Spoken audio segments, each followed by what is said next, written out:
Hello everyone and welcome back to another custom spotlight on the channel. But before I delve into today's subject, I want to talk about their sponsor for a little bit. Tach O Mint. Now Tach O Mint here sponsors Greg Candyman in the first Cars movie. This is Greg Candyman, of course. And many people seem to have fallen in love with the design as soon as they saw it in the movie. Now, I'm assuming this is because it's one of the most unique decos in Cars. The gingerbread frosting design with the candy dots all over, the candy cane numbers, everything. It just meshed together to create a really nice looking design that everyone loved.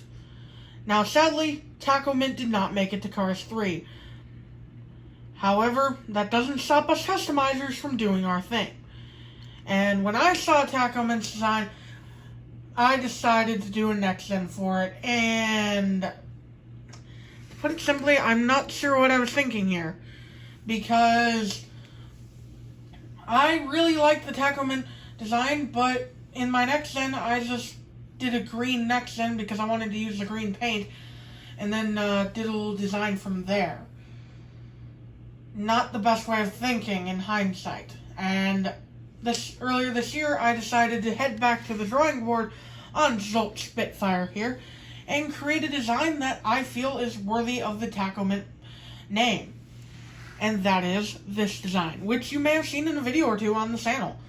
Now, let me get into why I did this design. Why I kept the green, first of all.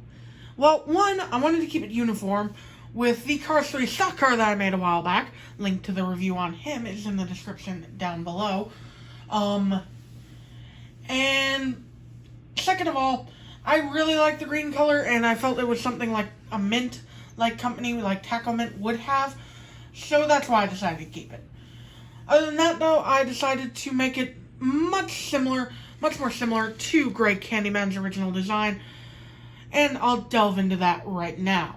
First of all, though, I want to talk about the paint that I use. The green is Folk Art Metallic Christmas Green paint, while the white is Apple Barrel Gloss Acrylic White paint. The red is Elmer's Painter's Paint Pen brand paint pen. And the other dots are all various paint pen brands and green Sharpie. So, with that out of the way, let's talk about his design. So, starting with the logo on the hood, it is slanted this way because of two reasons. One, I used a silver Tim Shredless as the base for this guy, and then slanted Nitride logo looked pretty cool, so I decided to keep that. Plus, Greg Candyman's Tach O Mint logo is slanted on his hood as well, so I figured it would make for a nice little callback. Now, moving on to his front bumper, the headlights are jutting out into the green design. Now, I decided to do this green design because I really like the way that some next gens have designs that work around their bodies, and I wanted to make one here where it kind of flowed around the hood here. However, it's still a fair bit away from the hood to give it some space to breathe. And then go down to the side here, I made it wavy to kind of replicate the frosting pattern that Greg Candyman had, but more streamlined and simplified like a lot of the next gens have. Moving on to the roof here, I gave him the candy dots, much like Greg Candyman has around his numbers. The numbers, however, are solid red, not candy cane-esque, like Greg Candyman, simply because I cannot replicate things as intricate as that, plus I felt like the solid red numbers look kind of cool.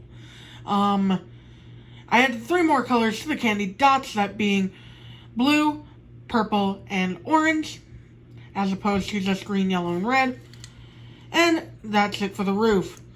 Back to the side, and he's got the same 6-color dot pattern after the number to give him kind of a rainbow trail behind his number, which is a little similar to the dots on Greg Candyman's side, but not too similar. Just wanted to give him a little homage there. And he's got green rims with red trim. I did this because I thought green on green would look pretty cool, especially with the wavy pattern I did here. And I gave the red trim because I wanted it to stand out a little bit. Moving on to the rear bumper, and he's got the same 6-colored dots in the middle here. However, the green one is barely visible because green on green. 2 rookie stripes and taillights. This is the most similar part of the body to his original counterpart. The right side is basically the same as the left, so not much to talk about here. And finally, the spoiler, which has a bit of a bullseye pattern to it, which I wanted to do because I wanted to replicate those like peppermint candies, those hard peppermint candies that you can find at a bunch of places. Not the Target logo. Sorry if you thought it looked like that. But yeah, that about wraps it up for this custom, guys. Like I said, I did this because I wanted to make Jolt Spitfire here look a lot more like Greg Candyman than his previous incarnation, and I wanted him to also match the Cars 3 stock car that I made a while back. Link to both the stock car, as mentioned before, and the original Jolt Spitfire reviews will be in the description down below, and I will see you all in the next video. Bye!